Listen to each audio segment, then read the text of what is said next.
Hey everyone, Brendan here. Just popping on before this episode because we have a little bit of housekeeping to do. First order of business is in classic Arsenal Pass fashion.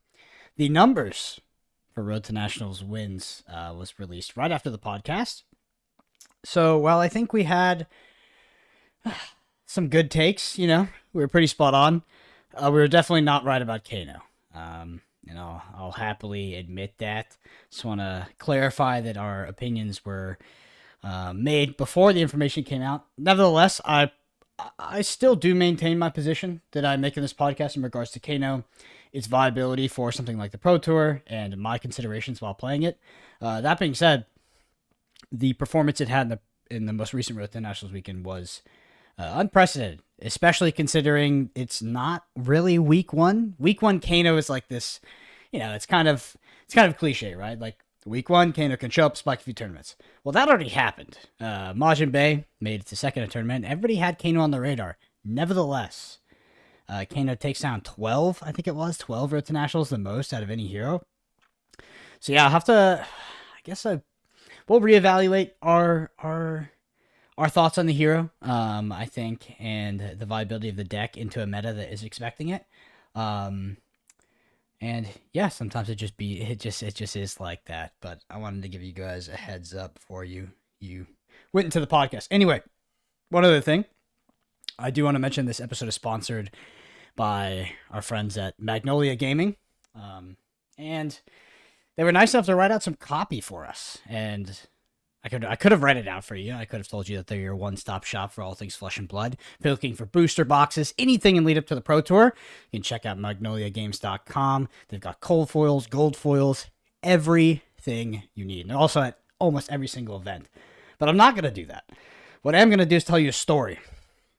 The story is U.S. Nationals #1. Myself, Hayden Dale, Zach Bunn, all these people were there at U.S. Nationals #1. Some of us don't make it to day 2 of the event. Classic. It's kind of starting my lose streak in Flesh and Blood. But what we do is to play the calling.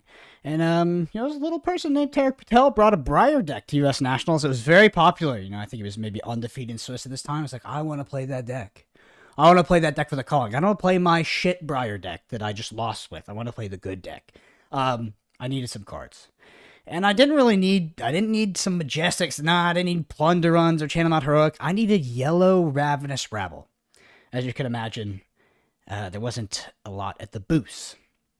So, Mr. Hemlal Patel of Magnolia Games went very much out of his way to find 9 Ravenous Rabbles, yellow, and he's cracking boxes after boxes after boxes to get 9 copies for myself, Dante Delfico, and Hayden Dale. Save the day. With those 9 Ravenous Rabbles, we ended up going, I think it was like X1 in Swiss for Dante Delfico and X2 for Hayden. And I either went X2 losing earlier than Hayden or ultimately went X3. I think I may have lost the last round as well once I died for top 8 in the round before that. But we almost all 3 of us top 8'd. Almost all 3 of us, which was pretty crazy. It's all thanks to those Ravenous Rabbles. So yeah, big shout out to Magnolia Games for sponsoring this video. Shout out to Hemlaw for helping us out at US Nationals. And yeah, thank you all so much for listening to the episode. Thanks for listening to the rant, the story. I hope you enjoy this episode. And don't forget to use code ArsenalPass10 when checking out at Magnolia Games to let them know that you came from the podcast. You're listening to Arsenal Pass, a Flesh and Blood podcast for players by players, and all about strategy, leveling up, and the latest news in the world of Wraith. Welcome to Arsenal Pass. Hello everyone, welcome back to Arsenal Pass, episode 150. Hayden Dale here with Brendan Patrick. As always, Road to Nationals week 1 is in the books. Brendan, I don't know, what have you been hearing out there about Road to Nationals?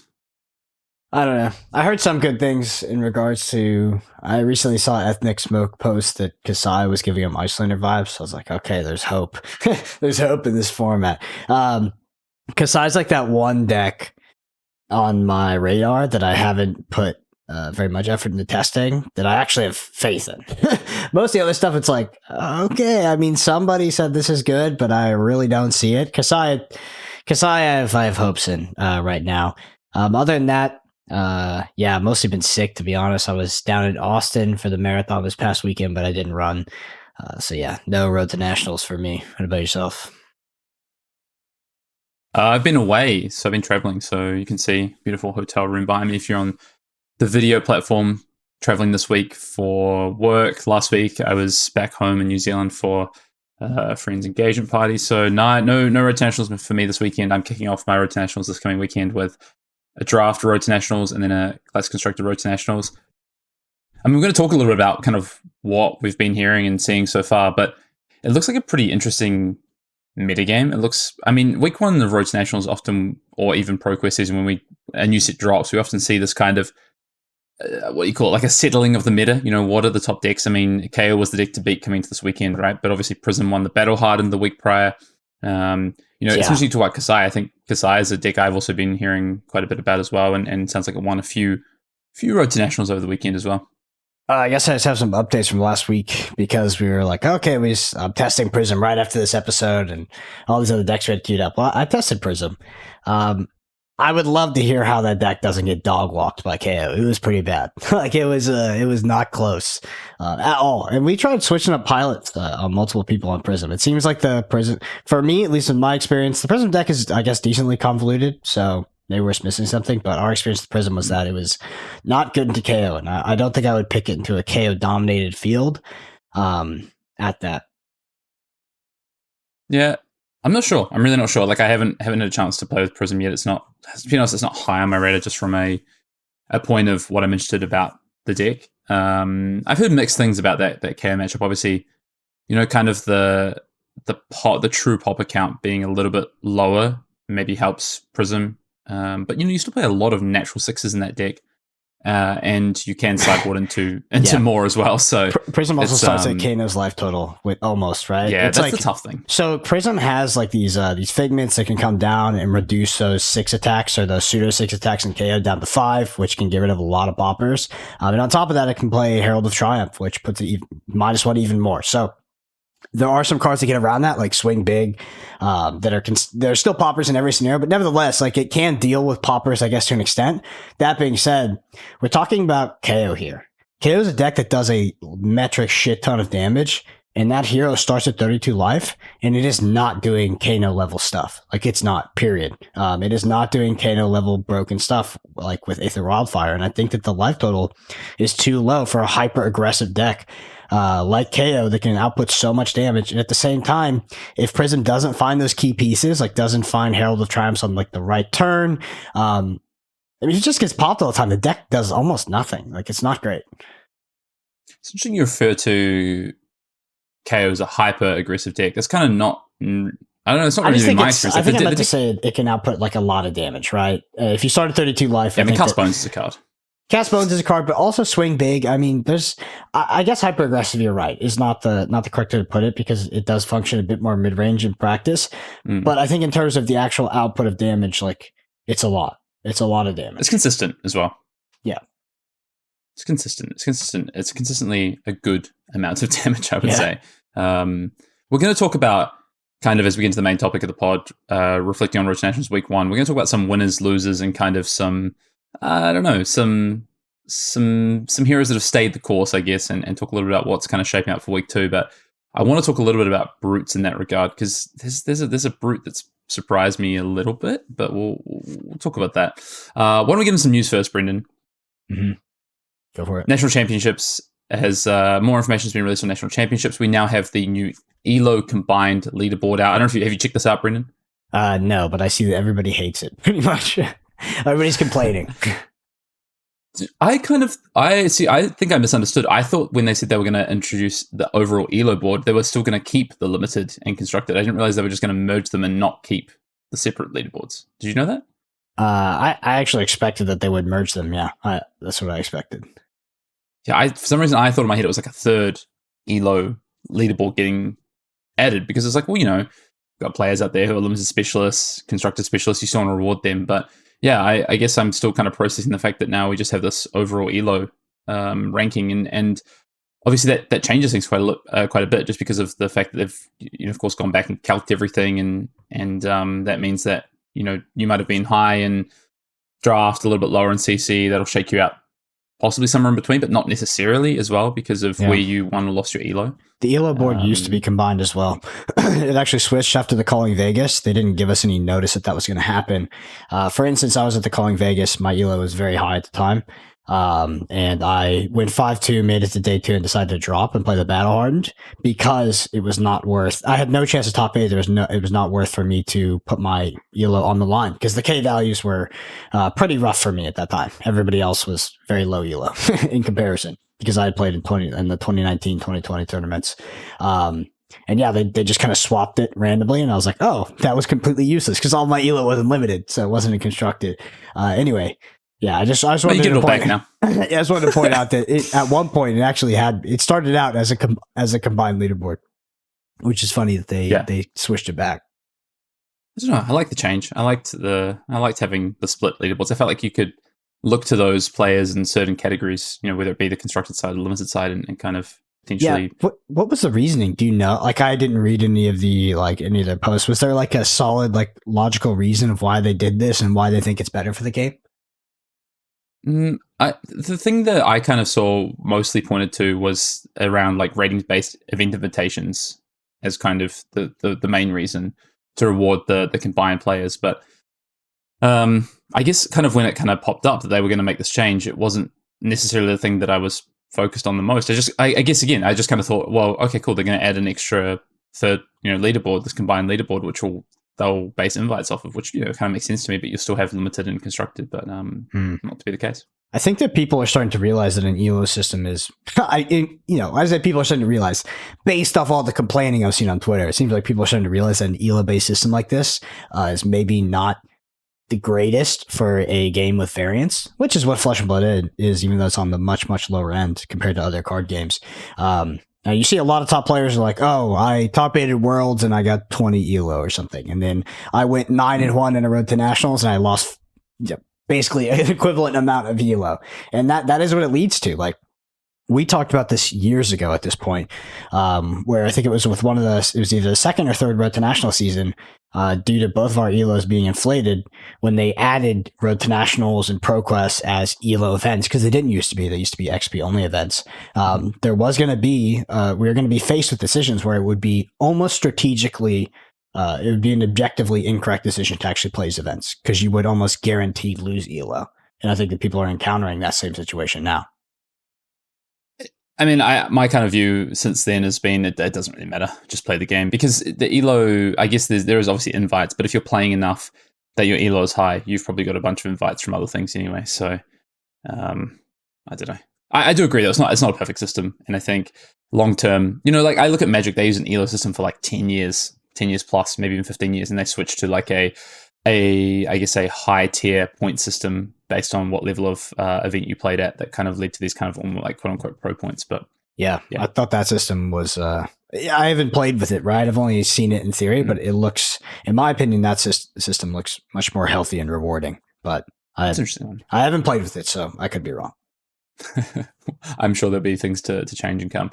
In terms of nationals and road to nationals, so if you are looking for kind of your nationals and understanding how you can qualify for your nationals, especially now with these combined elo leaderboards and how many spots are there, well, if you go and check out on fabtcg.com, there is a kind of article just breaking down invitations to national championships. You can see the event cap, player cap for your country, just to understand, okay, where might I need to be in terms of getting an invite to this nationals. Whether you're playing road to national season, which I assume that everyone will be, but also what you might need to do to get on that elo leaderboard. I guess something else exciting, Brendan, in the works, I don't know if you saw, but Fab to South Korea. Flesh and Blood has announced that South Korea is the next region that they're entering with organized play support kicking off in March. I know just for now, English language only, but of course we've seen, the Japanese printing of Flesh and Blood and an expansion to Asia. So I think it's super exciting. I mean, South Korea's a pretty big market. Yeah, I think that the biggest expansions to the game, or the largest growths in player base, will be tied to those expansions in the new regions, at least for the soon foreseeable future. So I'm excited for it. I know, just like me as a collector, I'm excited for it as well, because I don't know, over the past year or so, it's not something we talk about on this podcast. It's not something that is generally talked about, I think, in Flesh and Blood. It's just the the market for Flesh and Blood was definitely tanking pretty hard. I think that was because COVID pushed it to unsustainable highs. But at the same time, I was like, damn, what is this going to, are we going to come back? Like, is this the new norm? And it does look like with, heavy hitters being sort of, heavy hitters is, I feel like it's been a long time since we've had a good Flesh and Blood set. It doesn't mean the other ones were terrible, but I feel like it's been a long time since it's been like, that was a great set. And I think Heavy Hitters is potentially that. And we're seeing sort of a double whammy of expanding to a new region like South Korea, which, has like these sort of tertiary effects of getting, I guess, other regions in Asia excited for whenever their time is coming. But also it's coupled with, a good set. Like people are getting out and playing the game, which, I don't know. It's regional based, but with bright lights, like from what I heard in my region, it wasn't great in terms of like people wanting to actually get out there and play that set. No, Heavy Hitters has definitely done I think it's a great set to be launching into new markets with. So yeah, very exciting. There's some kickoff events. If you perchance happen to be a listener in South Korea, then amazing for you. There are some kickoff events happening in South Korea. You can go check those out again on the Fab TCG website. Road to Nationals kicked off this past weekend. Draft and CC, as we talked about. If you are looking to play Road to Nationals again, head to the mothership, check out where to find an event near you. As I said, I'm playing a couple this weekend. Looking forward to it. Very excited. Finally going to get to play some Road to Nationals. Draft first up, then playing a CC. And yeah, I think that's kind of everything news really, Brendan. Yeah. Should be fun. Come on, Cookout time. We're going to head to YouTube comment section for a couple of hand-selected ones. And I'm going to start with this one from BB Paintball, which, we talked a bit about testing last week, and I know you talked about process, Brendan. But BB Paintball says, I feel like you guys are rudderless in your testing because you don't have heroes you actively enjoy besides Kano, which keeps getting disrespected. I don't know if that's a bit of a dig there. Since I've been in this game, I've always played at least 2 heroes that have different matchup pros and cons, so that I always have a viable option. I've switched to classes since then and have enjoyed the process. I started with Warrior/Brute because of Classic Battles. I've since added, just as a side, that's the first person I've heard say they got into Classic Battles. I've since added Wizard and Ranger. Without Elsa, I think it's Isolander, right. I have 3 classes now, and I focus on trying new angles for matchups as sets and metas develop. I don't know, what do you think about that comment, Brendan, in regards to what you spoke about last week around process, and you're just being labeled as a Kano main, nothing else, one trick? Wow. I don't know if my testing is rudderless. I wouldn't describe it as that, but there definitely is. There's not a lot of decks I actually enjoy playing. That's true. A lot of the decks I enjoy have rotated out of the format. It doesn't mean it means I'm at a point where a lot of this stuff is. It's just mid-rangey to an extent. I don't enjoy that gameplay. Doesn't mean I'm not going to play it. But yeah, the heroes that I truly enjoyed playing that I would have played just, on a Saturday afternoon for fun with my friends, like most of those are gone. So that is true. But again, like we talked about in last week's podcast, my preparation for something like a Pro Tour is not rooted in passion for, do I love playing this deck? It's nothing like that. It's more of a mechanical thing where we're going through a process and we're trying to find the best deck. So passion and enjoyability is pretty irrelevant to me at this point. What I'll make a comment on in a second because I think we can kind of talk about our polar opposites to this testing season. But what are the decks that you did enjoy playing that have rotated out? I have a feeling that from my experience, Brendan Patrick loves high powered bullshit. Icelander, Chain. I enjoyed OG Prism, to be honest, but only in specific metas. Viserai. Viceroy still exists, but let's be real, that deck rotated out. Yeah, those are the heroes that I've enjoyed. That deck got banned out and then rotated out. Yeah, it's gone. It's dead. Yeah. Sonata ban, Rosetta Thorn rotation. I do know what, actually, we'll talk about Viserai a little bit. I heard some rumblings around Viserai from the weekend and not what I expected. I expected to hear things about Viserai OTK, and I did hear a little bit about that, but I also heard about Viserai just aggro, which is very, very interesting. It's interesting that kind of this is what someone took from the episode last week, and I can understand it. I think I don't feel personally like testing has been rudderless at all. I think it's been pretty directive, actually, I think, in terms of what we've been looking at. And really, that's personally for me, like, what is the best deck? What are the best 2 decks around that? But actually, I kind of feel a little bit juxtaposed to Brendan this season, where majority of what I've been testing, honestly, is Rhinar, because I think that Rhinar got a real bump in power, and I'm super excited to play a hero that I have a lot of affinity for. I think in the last couple of Pro Tours or high-level events, I've played decks that honestly I haven't been as excited about, and it's kind of dampened my enjoyment of the testing process and kind of my lead up to the event. And this time I've kind of decided Brendan said to me the other day, we joked and I tweeted about locking Reinhardt. I'm definitely not locked on Reinhardt for the PT, but I think that I'm doing my utmost to play that hero. I think there's a couple other heroes I'm particularly interested in. One being, Kasai, the other being KO, a little bit being Guardian. Yeah. So like all the real picks. It's like there's Reinhardt, and then there's like all the other decks that like everybody's considering, I feel like. Right. Yeah, I think people are sleeping on Reinhardt though. I think Reinhardt is actually very, very good and got some significant upgrades in this set, comparative to something like Leviathan, for instance, which I know people are kind of more focused on as the brute that got a bit of a bump. But yeah, I mean, the actual hero that I'm really disappointed about, and we'll talk a little about, is Dash. Actually, like I would love to. Dash is another hero that I enjoy quite a lot. That just doesn't feel. I don't know. Doesn't feel where it should be right now. Well, I mean, why play Dash into this brute-dominated meta? Like, what kind of edge are you going to get?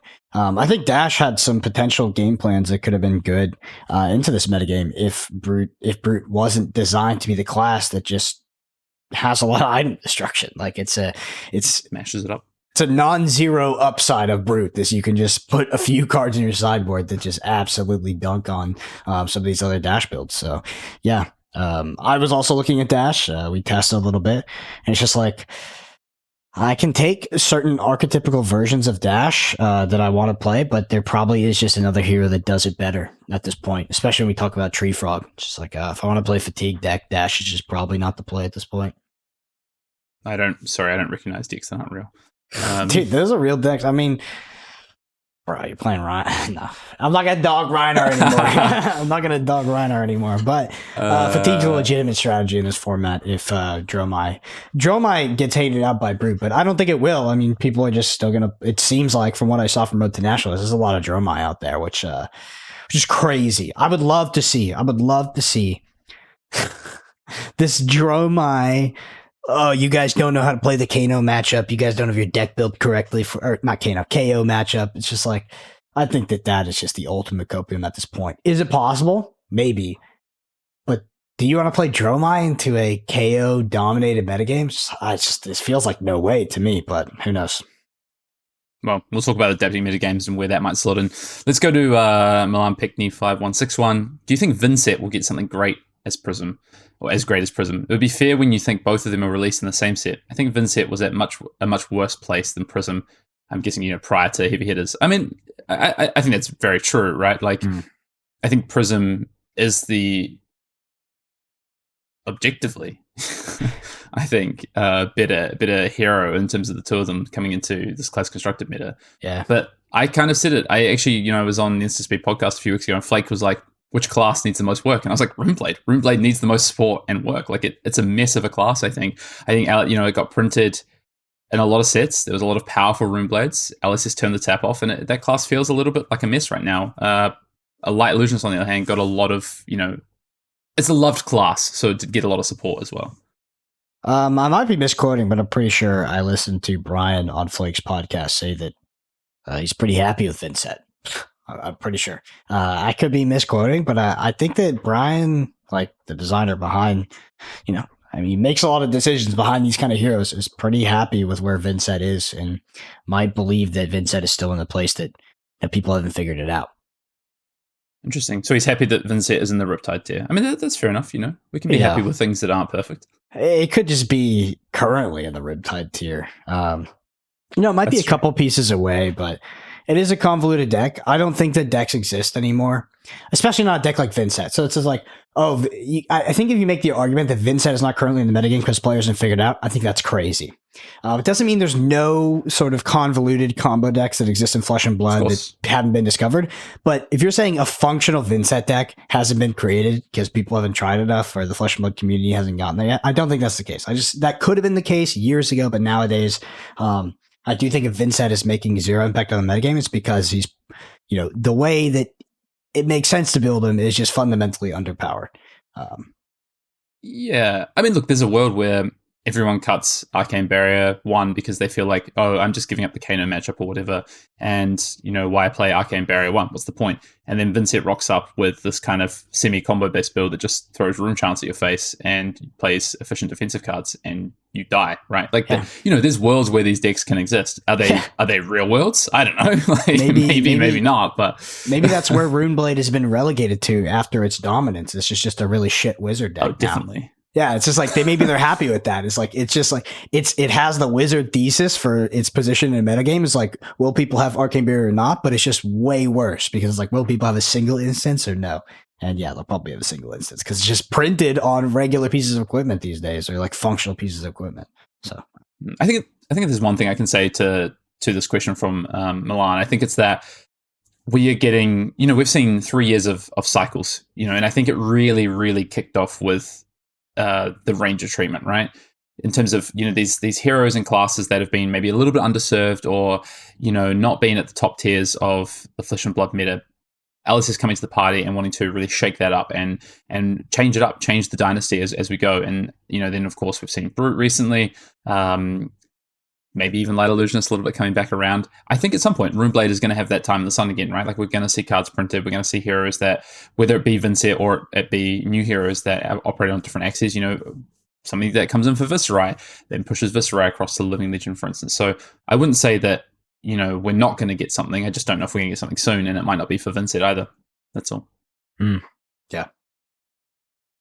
We've got a question from Viltur83.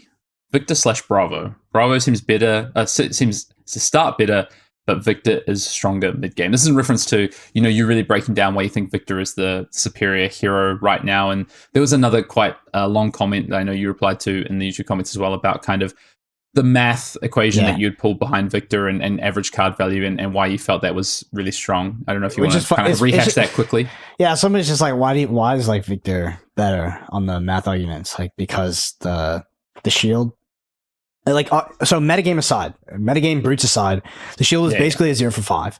And then you look at like a delta, potentially 9 value off the hero ability from drawing cards because you free roll the gold. That's not how it plays out. That's not how it actually is. Metagame is it's real, etc. But like that's the thing. It's like the reply to my comment was like, oh, I think that they're like, oh, I see what you're talking about, but I think you're missing some context. And it's like, yeah, that's the point. The whole point is that you evaluate a hero based off of the mathematical value of its cards, its hero ability, its equipment, and then you add context later. So it's like filter number 1. And it's like, that's why I think that Victor is a almost fundamentally more powerful hero than Bravo.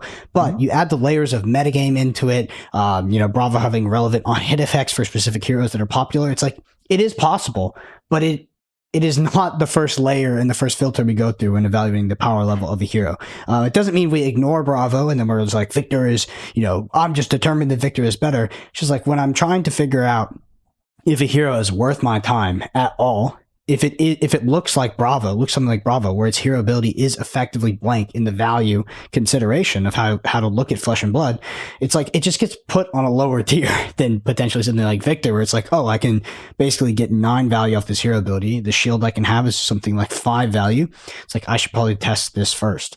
But the whole idea of value, like this, like, almost like Michael Hamilton's school of thought, however you want to think about it when it comes to Flesh and Blood, is that it is agnostic of other factors. It is agnostic of metagame. It is not the end all be all of like, this is how we evaluate Flesh and Blood. This is how we pick all of our decks and every card that gets into our decks. But it is the first filter we put, sort of in front of everything. A first card evaluation, hero evaluation, etc. And I think that while it's not 100% correct, it is not the end all be all. It's a great 80-20 for like to figure out if something is worth your time or not. Yeah, I agree massively, by the way. And I think that's a really articulate way to put it. And I think people should, they should snip that part out, save it. And if they're ever questioning kind of, where we start or where I think a lot of people start when it comes to hero evaluation, it is pure value orientation of the hero. Now, that aside, obviously, as Brendan says, there's context afterwards. And, I would point to something like Kana, for instance, Brendan. Yeah. I think, you look at that hero ability, it's like, oh, you pay 3 to draw a card. And you can boil that down to value. But actually, the value, if you take it without context, that you look at that is bad. It's terrible. Everything about like most cards in the Kano deck, it's literally everything in the Kano deck is absolute dog water, except for a 3-card combo. And who the hell builds a deck off of a 3-card combo? But the thing is like once you go a couple layers deep, it turns out it's kind of only a 2-card combo because the middle card doesn't matter. Every single card in your deck functions as the middle card. But if someone came to me and was like, hey, I have this shit underrate deck that starts at 30 life that needs a 3-card combo to do anything relevant, I would tell them to walk out the door. Like I would just, but there's layers to it. So yeah, the thing is like, we talked about this a lot when this, the Icelander deck first hit US Nationals and like really made the splash. Was like, if we evaluated everything through this lens and it was the end all be all, there's absolutely no way we would ever find the Kano deck. And maybe that's because the Kano deck was actually bad and that we're all just brute forcing it. But I do think that context and nuance does matter. It just is, it's not as significant as most people think that are newer to card games or evaluate through that context first. I think if you evaluate heroes and the power level of cards through context and nuance first, you're going to have a much harder time than if you do look at it in a value-oriented manners.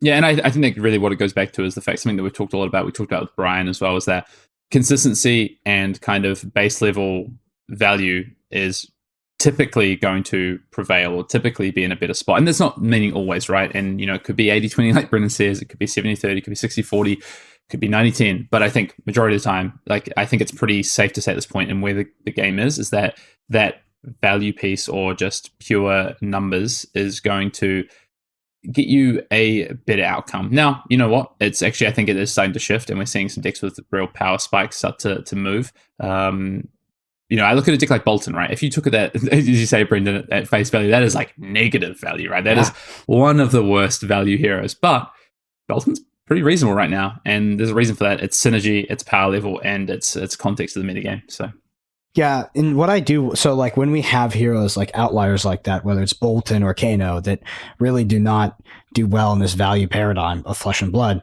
I do wonder if those heroes are actually powerful or if they are experiencing sort of an outlier, right? Where they're doing well right now because the sample size is low, or in the context that you look at this deck doing well, the sample size is very low. Whether it's Kano at PT1 where Arcane Barrier is not prevalent, or it's Bolton at Road to Nationals week 1 where they're, there wasn't that many tournaments and a couple good players brought Bolton. It looks like, okay, Bolton's a legitimate deck. But then when you expand the sample size and you take it to more legitimate tournaments, whether it's the Pro Tour or the World Championships, it doesn't perform as well because that the fundamental when it comes to value starts to be more of a hindrance because there's less room that you can make up by just simply outplaying players.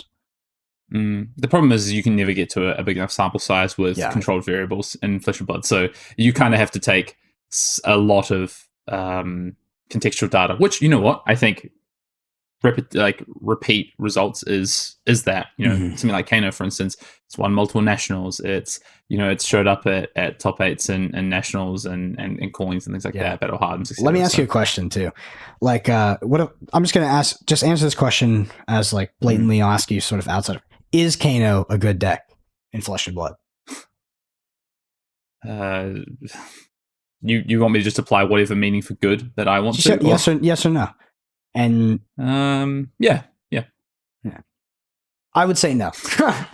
I would say it's not a good deck. I would say it's I would say for the most part, like its performances and its success are outliers, whether that's metagame context or that's people being ignorant of how the deck works, or it's just like it was Kano's lucky day. I think ultimately it is maybe not a good deck. That's my theory. It's just powerful. Like it can just win games. That's kind of thing. Like I would point to a lot of other decks that I would put below that bar of Kano first, but I think we're like Bolton. Like Bolton's a bad deck, but it can't just win games. I don't know. That's the Lumina combo. I know that like some of the current iterations of Bolton are not Lumina all in. Yeah, but you can't win all the matchups without that. Anyway, let's move on. Let's talk about Road to Nationals 2024 week 1. And I think the way we're going to do this, Brendan, is we're going to talk through. I kind of wrote some notes out prior to the show, just based on what So I went through a bit of a deep dive trawl on X. I went to Discord. I went anecdotally through stores that have shared their data and results to try and find out, okay, what's been winning? We don't have any week 1. Also, LSS don't publish metagame data anymore like they used to. So it's really hard to get this. There's been people in the past, community members who have run kind of these numbers, but no one seems to have done it so far this season. So I had to go and do some personal deep dives and try and find out what I could. And basically what I've come up with, Brendan, is a list of what I think it looks like the winners from week 1, some, the neutrals, and then the losers. And some of this is contextual as well. It's not just pure results based, like, oh, these 4 heroes and the winners, for instance, are the heroes that have won the most. That's not true. But maybe heroes that have overperformed, heroes that have underperformed expectations, heroes that we didn't expect at all, things like this, and things that might be shaping up to be interesting metagame picks. So I thought, let's kind of talk about it in that context. And then, we'll just get the thoughts. We'll get the thoughts rolling. Yeah, sounds good to me. Let's start with the winners from week 1, and I think the first one we're going to go to is KO. It looks to be the best performing hero in terms of win percentage in week 1, in terms of total rotational wins taken as a percentage. It was kind of expected to be the top dog coming into week 1 and hasn't really disappointed. It's kind of been in a lot of top 8s from what I can see. People are seeing this still as the default kind of deck to beat, and it looks like that hasn't really changed. So I would class KO really as a winner. Like, it didn't fall, that's for sure. It might have even bumped up over the last week. In my opinion, KO is a legitimate S tier deck because it's really powerful. I think it's the most powerful hero in the game right now, but also it doesn't have a clear counter. Like, I don't know any clear counters that don't have atrocious metagame matchups, like atrocious. And I don't think we've actually been put in that situation a lot in Flesh and Blood. But there's a deck that, even if the margins are lower than they have been before, like how far KO is ahead of what the number 2 deck is, its matchups and its metagame are so consistent, and I don't see there being a clear counter deck that you can bring to beat up on KO where you don't auto lose an insane amount of other matchups. It's just like, well, go for it. Let's carry that on then, because I think the other winner from the week was fatigue strategies. Yeah. So just anecdotally and from what I've seen, a lot of people showed up with fatigue strategies to counter KO, and kind of the thought process behind this. I'd love to hear your thoughts, but kind of what I think the thought process is, this is definitely the same thought process that I've had, that I know others kind of within our wider testing group have had, is that KO only has a certain amount of damage in the deck. Also, you do have to discard cards to play cards. Your biggest spike turns ultimately are actually, you can get into the high 20s, but typically a cast bones turn with something else, is not necessarily going to be that high, especially if you play a fatigue deck that can potentially either gain life on those off turns or can push damage that has an on hit that forces the KO to reduce their spike turns. And that's kind of what we saw over the weekend. So just to be, then I'll ask kind of your thoughts, Brendan, but the decks that we saw kind of doing this, Bravo Fatigue was out there in a big way, obviously off the back of what we saw with, I think, Charles play maybe the week before at a PTI event or Battle Hardened event in Hartford 2 weeks ago. We also saw Decimated Dory coming back out again, or Axis Dory with a Fatigue playing coming back out again, with things like Steel Blade Shunt, etc. We saw Tekla Vossen, I think at the AGE tournament. I think it was the same event that Charles was at, actually, sorry. And then the other kind of hero that we've seen kind of implement this, I guess, a little bit to a degree has been Dash as well. So you talked about Tree Frog Dash. So I think this has kind of been the strategy. I'm saying Fatigue is a winner. Fatigue did pretty well this week, and the idea being targeting KO. Yeah, I mean, we tested that. Believe me. Yeah, even though we haven't played Fatigue in a long time, I think I have a soft spot for Fatigue just because of it's sort of how I got into the game. You have a soft spot for Fatigue. You hate Fatigue. Well, I hate Fatigue when it's actually useless and trash, which it might be this format, like it was against Chain. But Fatigue, it's a deck that I'm always looking at in metagames because you can absolutely exploit a sort of underdeveloped metagame where people are not prepared for it. Because if people aren't prepared for it, yeah, you can win. In my experience, which is, I guess, somewhat limited because of testing, Fatigue seems to be a bit more of a week 1 thing. I mean, we try, trust me, we tried to do it. Okay, you have to figure out what your Fatigue deck is, because I don't think it's Tree Frog Dash. So Bravo Fatigue, maybe. We were trying Teklo. Teklo gets insane value in the Fatigue matchup, was trying that. I think ultimately my issue was I was playing against KOs that would obviously recognize that I was trying to fatigue them, and they would go for more setup turns. And I think that hero has a lot of equity to have these ridiculous setup turns because of cast bones. And just they get the agile windup, they're just freely discarding the windups, getting the mind token, getting the agility token, always going wide. It's just It's ridiculous. I think if you present a fatigue deck and the KO just plays his like normal game plan, doesn't think about anything, has no consideration for setting up big turns, yeah, you can fatigue the deck. I just don't know if you can give that deck a lot of room to set up and still fatigue it. So that's why I like Tree Frog or Teklo maybe doesn't feel like it. It's like I think you also need to be putting up pressure, so maybe that's where Bravo comes in. But ultimately, I would be surprised if fatigue is a strategy that can scale with KO adapting to the metagame. And you also, like, let's be real. Maybe, you just have an auto lose into Dromai. And Dromai is represented week 1. So it was a weird metagame pick week 1. I was definitely considering fatigue for something like the Pro Tour, where I figured that Dromai would have been completely hated out of the format, or virtually completely hated out of the format, because KO would have been super dominant. And then it would have been the time to bring fatigue. Bring it to RTN week 1. Yeah, you might catch him KOs off guard, but at the same time, like you have a legitimate auto loss into Dromai, and you might be like, "Oh no, I'm playing Bravo. You can fatigue. You cannot fatigue Dromai as Bravo. You can try, but it's a trash strategy. It's garbage. It's garbage. Like I don't know how. Like maybe the Dromais don't have any remembrance in their deck. Maybe they just decided to cut Ghostly Touch because they're insane. But that you cannot fatigue a competent Dromai. I will die on that hill. You can. I would agree. You can probably not fatigue Dromai. It's just like it's like fatiguing Chain back in the day. It's like, oh, we just fatigue the chains. It's like the most insane ever. Hey, it worked for some people. I think I kind of agree somewhat on fatigue. I think it's a really relevant thing to bring week 1 to the Road to Nationals. I think people are going to bring it week 2. People are going to be unprepared. People are not going to have experience playing against fatigue. And, I think we saw success for that this weekend. I think ultimately what fatigue needs to adapt into, if it's going to find success continually in this Road to National season, and then also potentially into Pro Tour, is going to be around a fatigue by damage strategy. And that's why I honestly think Bravo is really the only hero that I think is interesting to me in that regard, because it can actually, on these off turns, like a good cast bones turn, it can actually present something like a Spinal Crush, potentially dominated, right, Brendan, which is, again, a reason why you'd play it as Bravo, right? Or something like a Choke Slam, for instance, backed up by a Dominate, or even maybe a Pummel. I don't know why it's your deck fatiguing. But I think that's where, if people are looking to fatigue, I think it's where it's going to need to pivot to. I think pure fatigue by blocking is, I honestly just think the days of it are kind of gone, because decks just have too much damage or can adapt with setup turns too much now. Yeah, the Spinal thing, I don't know. I just feel like Spinal's kind of overhyped into KO. Like, I just don't understand. Like, obviously it's relevant, but the fact that they have a pseudo get out of jail free card in the legs that they can roll, like you're setting up this big pivot turn, you finally get your Spinal off, you dominate it, you discard a whole nother card effectively to pay for dominate, and then they roll 4 on Scabskins. It's like, you just got freaking owned. Like, they didn't have to set that up. It's just like, I don't know. I feel like every time I've tried to use like some of these sort of effects to shut down KO, it's just like the fact that they have a piece of equipment that is not guaranteed, but a chance to get out of jail for free. It's just, I find it pretty frustrating. But yeah, I've been, trust me, that was the strategy we're trying with Victor and with Bravo, because fatigue by damage Bravo, like it is kind of the value oriented way of playing the deck. So it was not working fantastic for me.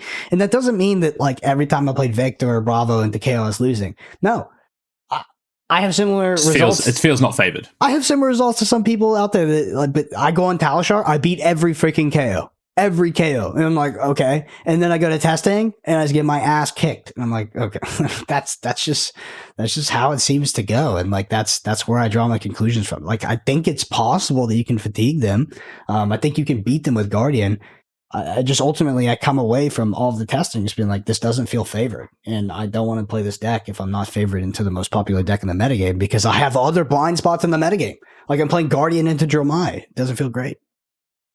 I think it's worth noting, I think, there's two things there. You're talking about these setup turns and things like that with Bravo. I think if you're looking at the fatigue by damage strategy, you're not setting those turns up. You're taking advantage of an off turn from KO to throw your hand. Maybe Max taking like 3 damage to throw a crippling or a dominated spinal or whatever. But yeah, generally that kind of, you're only doing that if it's free, because it's taking cards and disrupting turns to then allow you to take more cards before you then pivot back into defending. So yeah, So I think kind of on the back of that, Fatigue, I think is a winner from week one. Will it continue to be a winner? We'll keep an eye on it. I think the other winner off the back of that, Brendan, is Dramai. Dramai had a really good week one. And I think the reason it's a winner, now it didn't necessarily win a ton of Road to Nationals. It did top 8 a reasonable amount by the looks of it, but it did definitely win some. But the reason I think I'm putting in the winners category is that it was looking to be a real dog heading into week one.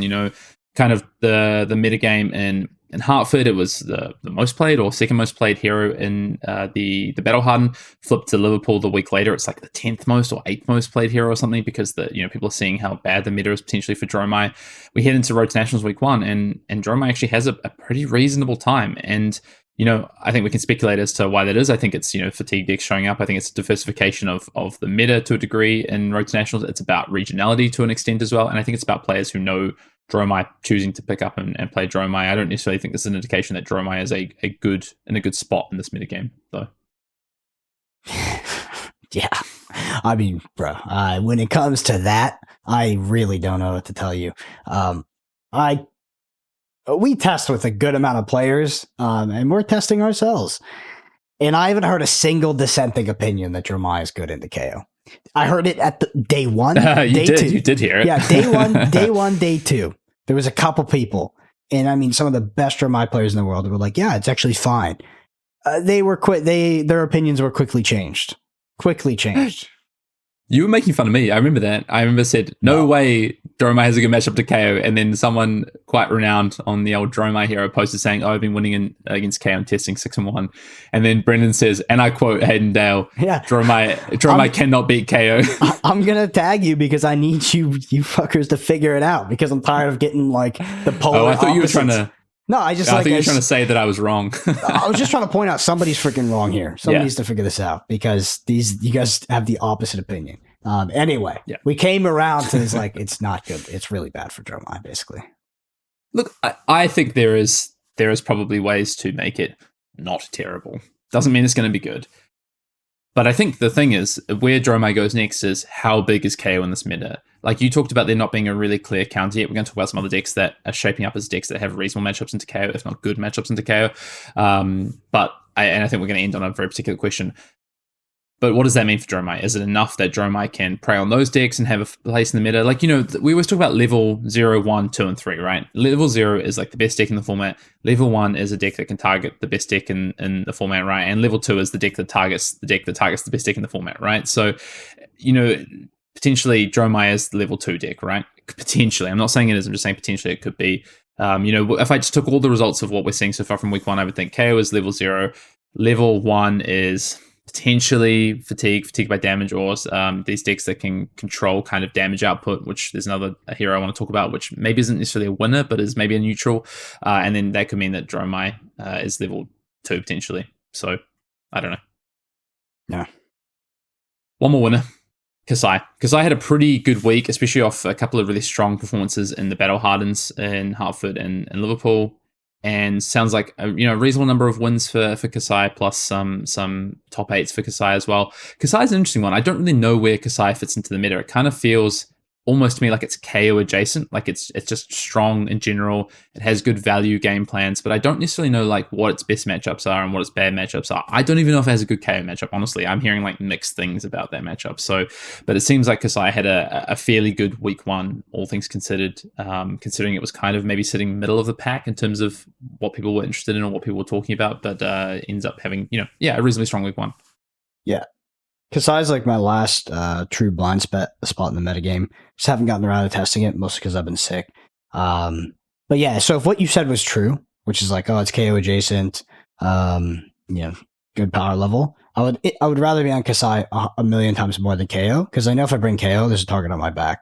But if I bring like this deck that's a similar power level, maybe even similar matchup spread, that's even comparable in power, I think I'm much less likely to run into decks that are like over tech to beat me, basically.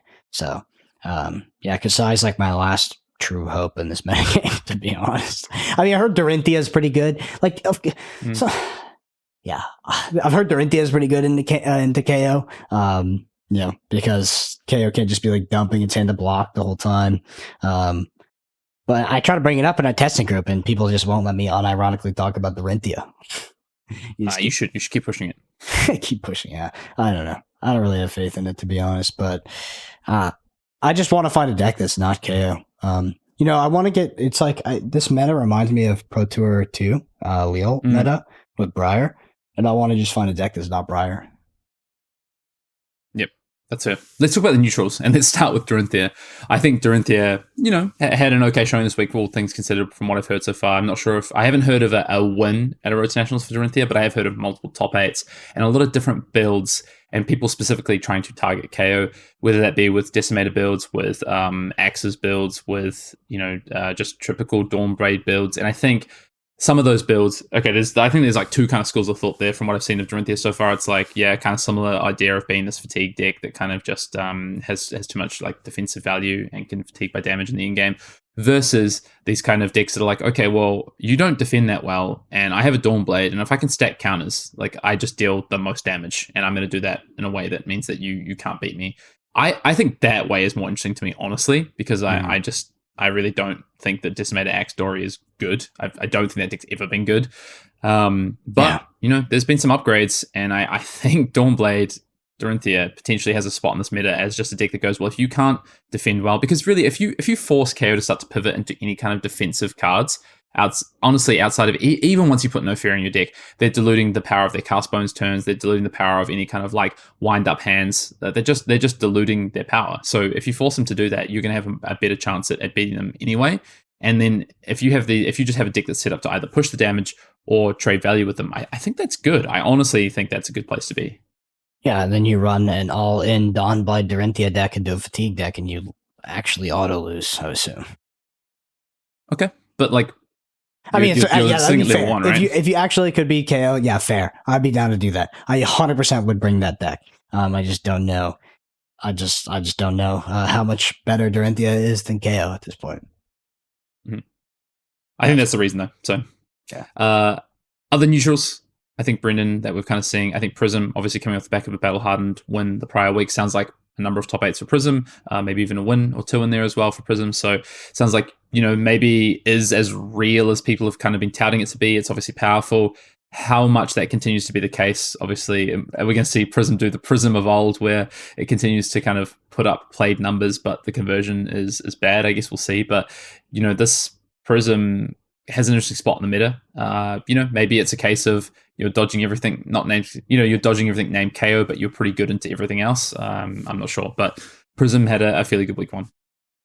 Yeah, 32 life. I just feel okay. So I know that Prism is at 32 life, but it gets quite a buffer because the Figments have Ward. Yes. It has a good defensive capability, but 32 life is a big ask. And my opinion is that it is a fragile deck, like Kano, that does not do Kano things. It doesn't mean I don't think it can win games. It seems like the life total is a bit too low for what the payoff is, in my opinion, so far. I do think, I don't necessarily disagree. I think one of the things we are seeing, because kind of Kano has that button, right? You push the button and, oh, look, I win the game. I do think Prism kind of does have the bit of it. I don't know if you've played Prism yet in testing or in terms of played against it, where they've done the rolling tomes, where they just roll tomes and just draw. That is just like an I win button. That line is infinitely less. We could quantify it if we want to do the math, but it is so much less likely than Aether Wildfire, because Aether Wildfire has multiple tutors and has a replaceable Arsenal and has Ragamuffin's Hat, has consistency of the deck build, and that you're literally just looking for a single card in your deck. I don't know. I mean, yes, you're right. Tome and a Tome and a Tome is as busted as it used to be. It's just easier to pull off now because you thin your deck out and your Figments allow you to get into a spot to be able to do that. I think. Plus, you have onboard angels where you can start to like diversify your plan, and then eventually pull into like even double tome is very strong. So I agree, it's not as consistent, but it is a close to I win button in certain matchups, and Prism does have power in it, but again, starts at 32, doesn't quite have the same consistency as of an I win button, and obviously still has the Populous problem. So, but a good first week overall. I'm so tired. Like, after playing Kano for so long, I'm so tired of playing like these like janky, fragile, underpowered decks that like sometimes do the cool thing. Because I think Prism's fun to play. Like, you get to put out these figments, you get to tutor your deck constantly, you get to touch a lot of cardboard, you can draw a lot of cards. I think that feels good. But ultimately, when I play the deck, I feel like it is like, just like with Kano, I feel like I'm hitting some copium if I'm saying that deck is like actually in a good position. I don't disagree. Guardians. I'm going to group the Guardians next. And I think depending on where you thought they were heading into week one, you'd either put these in the neutrals or the losers, I think. I think they're kind of borderline. It sounds like Victor and Bravo, not particularly great weeks, but Fatigue did do very well. And I saw a lot of like OA top Swiss with Victor, lost first round with Victor, actually. I saw that multiple times from a few notable players, actually, which is quite interesting. And basically, it sounds like, people were kind of feeling the same thing. Victor has a very solid matchup spread in terms of the game plans it can come up with and the value, and then people running into, I ran into Dash in the top 8, or I ran into X in top 8, I ran into Dromai, whatever it is. So overall, I think I'd probably put the Guardians in the neutrals. I think they came in as, they were, I think after us talking kind of heavy hitters release, we talked, Hartford, and then we talked Liverpool. I think off the back of Liverpool, Guardians down a little bit, maybe Bravo slightly higher. I think as it turns out, the week one, it sounds like I'd probably put them in the neutral camp. Victor had a fairly good week, it sounds like, and Bravo kind of did as expected. Maybe Bravo is more in the loser camp. I don't know. I feel like I didn't hear it, or I wasn't able to see or find as much information on Bravo's doing well. But, we know Bravo players are very quiet and they're very reserved. So I don't know. Yeah, that's what they are. They're definitely not like at the first sign of any minor success, like claiming their hero is actually playable in this game. Yeah, it's tough because Legendary Studios is not releasing metagame stuff. I've been actually reflecting on this a lot, just like the current state of Flesh and Blood with all the online analogs, people getting in a lot of drafts, but also just Talishar in general and how accessible that has made gameplay and how it's affected the metagame and preparing for major tournaments. And it's tough because like all of those things actually do have their own benefits. There's definitely purists that are like, oh, only play in person, screw all the online stuff. It's all net negative. I don't listen to that, but I do wonder if Flesh and Blood is just a better game when things are more ambiguous and, it is maybe harder to access. Like I think about back, it's just like the boom, but I'm like, oh, my boomer. Because I think about back in the day when we used to play on like webcam, things were a bit more imperfect. We were tracking our own data a bit more manually. And I think I did enjoy it a little bit more then. Anyway, on to that point. We're not releasing metagame stats. Probably, it's hard to say if it's better or not. But right now, I think it might keep things a little bit more fresh. It's hard to say better or worse, but it might keep things more fresh. Yeah, I think that's fair. Do you want to talk a little bit about Talishar data? I've got the Talishar data up in terms of most played heroes and things like that. If that's helpful. Yeah, it's less about like Talishar data, but more just like it being used as a tool for people to get lots and lots of games, especially like high level players.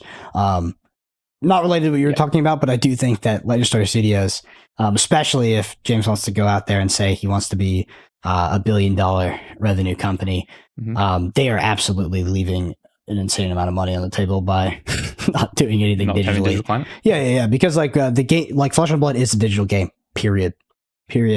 Legendary Studios is just not capturing any of that revenue, and they will realize that sooner or later. And whether that means they take down the online analogs or if they make their own, I think it's going to be one or the other. Because I think Legendary Studios wants a piece of every piece of revenue they can get. And yeah, I mean, Flesh and Blood is a digital game. I believe that. Let's just quickly aside to some Talishar data. Just we talk through the neutrals, and then we'll finish up with some of the losers. But just if people are curious about what's kind of been, what data is available. I mean, in terms of most played heroes through February on Talishar, I mean, it's not no surprise really that it's KO number one, and then Kasai and Victor. The new heroes kind of closely following behind. Well, probably about 40% less. But then there's some interesting ones after that. Some heroes that are kind of the next tier of most played. And there's Levia, Prism, and Azalea, and Dorinthia. Those are like the next 4 kind of group of heroes in terms of plays this February so far, which I think is quite interesting because I think those are all heroes that, we've not necessarily seen as much from so far. They didn't necessarily perform in the Battle Hardens, but they could be heroes that, do well. I think they're all strong heroes, to be honest. Yeah. let's talk quickly about just win percentage on Talishar, because I do think that's always interesting. And the one that it's always an outlier. I know Dromai has the highest 1% in the month of Feb so far at 57%, which I always find interesting, especially in how much people are playing into KO. Feels like that wouldn't necessarily be the case, but that there's the highest 1%, and even it's kind of 1% into KO is like 48% apparently. So I don't know. Telestrat data, right? Just quickly to top that off, Kasai 55%, and then you've got some heroes like Bolton at 51, Victor at 54, Viscera at 51, Kano at 51, 53 for Dash, 52 for Are those Dory. adult hero win percentages? Yeah, they are. Yeah. Okay, cool. Yeah, so it's not counting Class like those draft games. Okay, class constructed. No, yeah. class constructed only. Okay. Yeah, I don't know what to make of that, to be honest. I don't know like what sort of other variables are being added into Talishar, because obviously it's not like an anonymous queue where you queue up for a game and then you're locked in.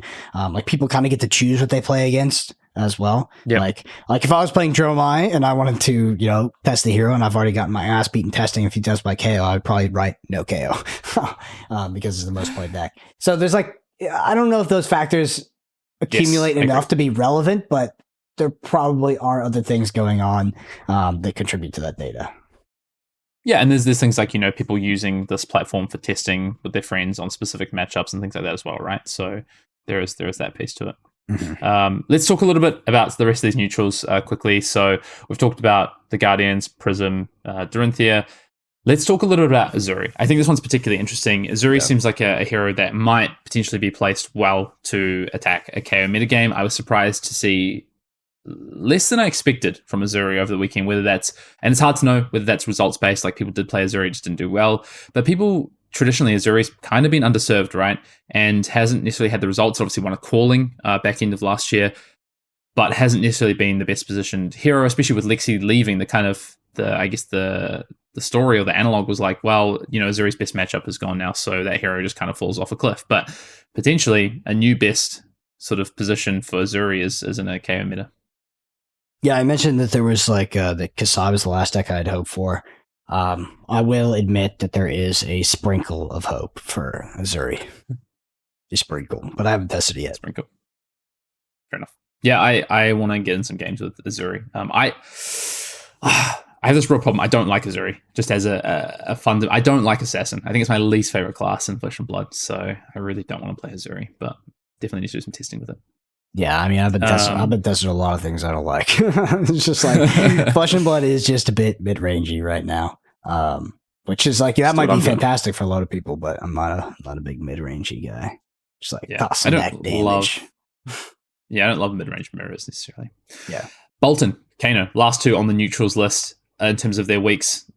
Bolton had a couple of results, and sounds like had a couple of results over the weekend as well. And Kano, I think, came in with a result or two from Battle Hardens, and sounds like, a couple of top 8s. So I've kind of put them at the bottom of the neutrals at the moment, I think, Bolton and Kano.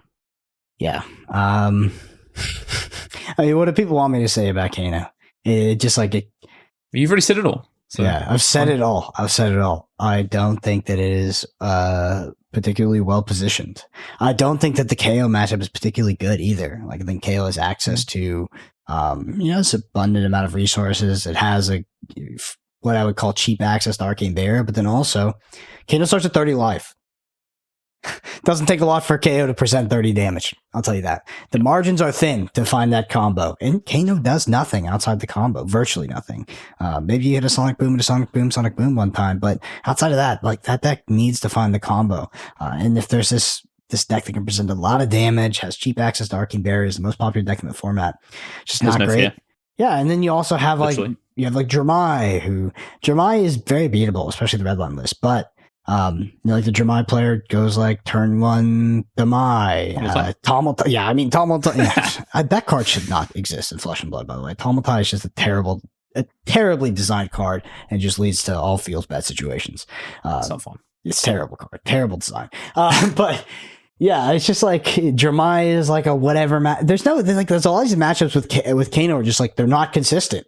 They're just not consistent whatsoever. And then you add the additional variable where your opponent has complete agency, whether they want to add 1 million hate cards into their deck as well. It's just why Well, I take the gamble. Sometimes, you might run hot, and it might. And by the way, the position you have to be in as a Kano player to take advantage of running hot is like you have to be an exceptionally good Kano player. So like the floor of doing well with that deck is already so high, it just doesn't seem worth it. It's like you have to be extremely well practiced in the deck. You have to make almost zero mistakes, and you have to get extremely lucky. I don't know. Like I think the deck is fun to play. I think you touch a lot of cardboard, but just doesn't seem well positioned. Hayden, what are your thoughts on Bolton? I think we kind of talked about it at the top of the show. I think it's powerful. Whether that means it's got a good enough position in this meta and to overcome, especially its kind of fundamental issues, I don't know. I think honestly, a lot of the matchup it's going to rely on Lumina, and Lumina Ascension. I think is a great card, but there's only so far that can go. So we'll see. I want to talk losers before we wrap up. And I think there's a couple of key ones. The first one I want to talk about actually is Azalea, because I saw and gathered a lot of information of Azaleas having tough times this weekend, and a lot of people playing Warmongers apparently in their decks, which I have seen that in a lot of lists, people playing Warmongers as a kind of free splash and really just hitting the Azaleas in a meta that's already not particularly great for Azalea. I think Azaleas are struggling a bit against KO. There's obviously, Victor is a new Guardian. Bravo kind of, is seeing a reasonable amount of play. So all things from all accounts, Azalea, really tough weekend for Azalea, and a hero that honestly should have come out of the back. I thought coming out of the back of Lexi ban and heading into Lexi Living Legend and heading into heavy hitters is a hero that would be in a really good position just as a powerful choice. Yeah, but then like heavy hitters has some OP heroes, like they does like KO is borderline overpowered. I know it's because there's specific cards, but yeah, and then I think that Victor is a really, really good Guardian as well, and I think that will scale for like the next year or so. If we get into a metagame that is less hostile to Victor, I think that hero will be a bit of a terror for a while because has such a good value exchange, and then we just have the traditional really, really good Guardian cards where they're able to add, they have very good attacks, they're very good defending, they have great weapons, and they also have access to defense reactions they can easily splash in their deck. Just heavy hitters printed some really, really powerful heroes. Fine Katsu, losers of the weekend, I think for sure. Very tough. Not that they came in as a high kind of tier picks, I think, but I think I spoke on the pod last week about being surprised about the lack of Fi and Fi and Katsu. Again, not particularly great weeks for them. The other two would be, I think, Leviah. I'm going to start with Leviah because there's been a lot of hype about Leviah. People talking about Leviah being S tier, being A tier, being one of the best decks in the format.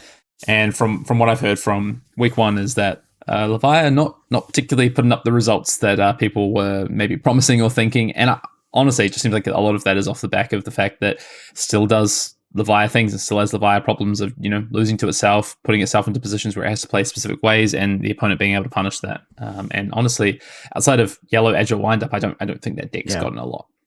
I know that Leviah has Leviah problems, but my issue with Leviah in this metagame is my same issue with the Rhinar, which is just why would you play Leviah? Why would you play Rhinar over KO? I think that both those heroes are playable in their own right. They might not be the best deck in the metagame, but what is the overall compelling reason to play that over KO at this point?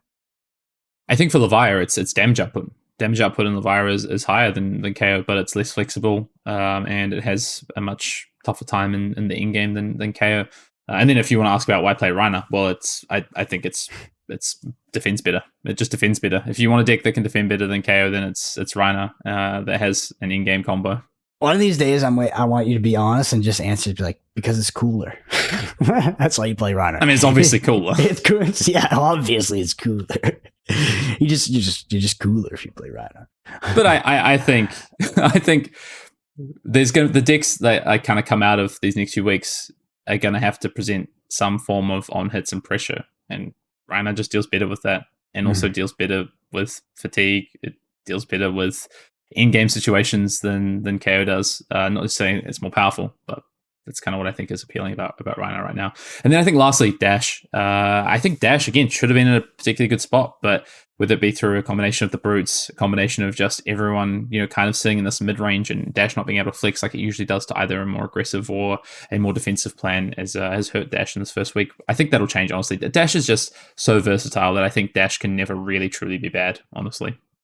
I can see that. I think it's fair. Yeah. I would definitely hesitate to ever call that deck bad. I want to wrap up, and I don't want to ask this like the obvious question. I mean, there's one question we always ask at the end of each pod during this season, as we know, Brendan. But I feel like let's at least just address it. Let's just address it. Do you think that KO needs to be hit by bans at all? Oh shit! No, I mean Legendary Studios just broke all of their own rules with cast bones. Like they did it on purpose. Like it'd be kind of weird for them to walk back that with a ban. But if you're like, oh my god, KO is so busted and cast bones is so broken, it's like, yeah, I know. Like anybody who can do arithmetic knows that. I mean, it's just not up for debate. Like cast bones is a broken card in KO. I think No Fear is pretty close as well. I know it has some deck building implications, but yeah, I don't know. It's just like that's the point. Like that's the point. We had like how many sets that had zero impact on class constructed? Like the set is powerful. It is, and it is powerful on purpose. So yeah, I don't see them banning anything, not for a long time. And it would be a bad look to be like, hey, we finally released some playable cards and some meta impactful heroes in Flesh and Blood in the past 2 years. Oh, let's go ahead and just ban them out of the format. It would just be bizarre, right? It's like, okay, they did it on purpose. Like they're not idiots. Like I know people might think they are if they're like, oh, cast bones is so clearly broken. I did the math. It's a 0 for 8. It's like, dude, they know that. They know that. They did that 100% on purpose, and it's intentional. And like Hayden has said a million times on this podcast, cast bones is a busted card, but it's not nearly as busted in Levahia or Rhinar. So yeah, I think that the developers and designers behind Flesh and Blood, like they're pretty aware of. They are probably not surprised by the current metagame. Yeah, I agree. Yeah, no, I mean, no. My answer is no, and I think it's clearly purposeful. But also, my main reason is that KO is very linear. It has to be built in a very specific way because the deck building constraints are really, really high. Some of the highest we've seen in class constructed, I think, in terms of being able to play and support those powerful cards. I think unfortunately, I think also like a lot of the most powerful decks in Flesh and Blood were pretty linear, and they maybe had the illusion of being built in different ways, but there really was just like an optimal way to build them. I think back to Chain, I think back to Briar, maybe Oldhim to an extent, but Prism was the same. So like a lot of those decks, they were kind of locked in terms of how to build them. I know some people were dissenting and tried to build different versions of them, but let's be real. I think that the lack of flexibility for KO as like the downside of KO, because there is, I mean, your list is pretty stock standard. I just don't think it's that much of a downside considering the power level. It's not even the way it has to be built. It's not necessarily like you have to build it this way, and having a linear like single build is weak. It's like, what does that mean? It means that the deck can't particularly, like, you look at something like Prism. It's like, yeah, you built it in a particular way because those were the good cards, the ways that you built it. Didn't mean it defended. I don't know what's going on my screen right now. The video. I just saw people listening on audio platforms were very confused, but I saw you literally try to dodge it with your head. You were like, he's like getting static, and he's like dodging. Make sure you can see me. But okay, but the thing is like those decks, the Chains, the Prisms of the world, like they're really powerful, but they could also still flex. Like Chain could block well, Prism could defend and play offense. I just think the KO piece, yes, the deck looks pretty self-build to an extent, but also beyond that, like it also just has, I think it just has more weaknesses. Like you can target it a lot more. But how do you target it? We'll see how that actually plays out. How do you target KO? Because I feel like we just talked about it. We just went through it. Yeah, I just don't feel like it's actually very I feel like it's like a copium target. Like I don't feel like it's actually very targetable in the current metagame. I think that like there are strategies that can be implemented against it, but ultimately I do think that KO can quite easily overcome like all of them. That's my only issue with the deck, because I think the deck is actually super resilient at this point. We'll see.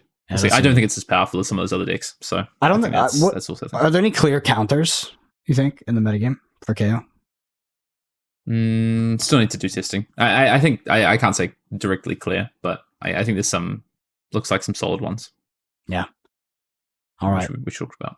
If you haven't listened to the pod, then you haven't listened to the pod. Yeah. Well, Hayden's fading into the Matrix, so we'll close it out. Well, I know you've answered the last question that we answer every pod. Just one word, it's fine. Which deck are you playing this weekend if you're heading to Road to Nationals? Yeah, that's complex. I probably would have played. I don't know. Again, so like I took a few days off testing because I was sick, but before I got sick, I was going down the rabbit hole of fatigue.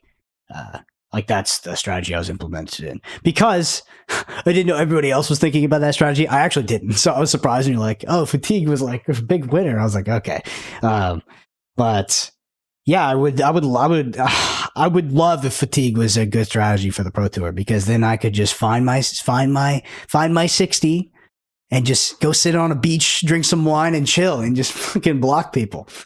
I wish that was the case. I do. So, I don't know. I don't know what I would have played, Hayden. I really don't at this point. I was going down the rabbit hole of fatigue. I do think the KO is the best. So I don't have the answer. You can say KO. Yeah, I don't have an answer. What would you play? Zuri. Okay. I have zero experience with the Zuri, but hope. I have hope. Maybe ignorant hope, but I have hope.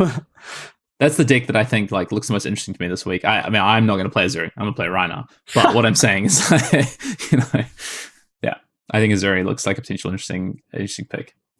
Yeah. All right. What deck would I play in Road to Nationals? I would draft. That's what I would do. I probably would. I'm going to do both. Yeah. All right. Take us out. Yeah. If you're listening to this podcast, the number one thing you do is leave us a review on Apple Podcasts or Spotify. We read every single review, and it helps us out so much. Video version of this on YouTube at youtube.com/ArsenalPass. Twitter's at BrendanAPG, if you hadn't _Dale. And yeah, big shout out to all of the Arsenal Pass patrons. You really help us do what we do. We're working on the deck text, but a little bit derailed because I had to travel, Hayden has to travel. So I'm trying to get back into it, get back in there with testing. And yeah, we're really trying to find our decks, to be honest. Like, I think there's one thing we try to do in Arsenal Pass, try to strive for quality, make sure that the decks we actually put out are things that we believe in that we would play. So yeah, so we're cooking it up. But thank you all so much for listening. We'll see you next week.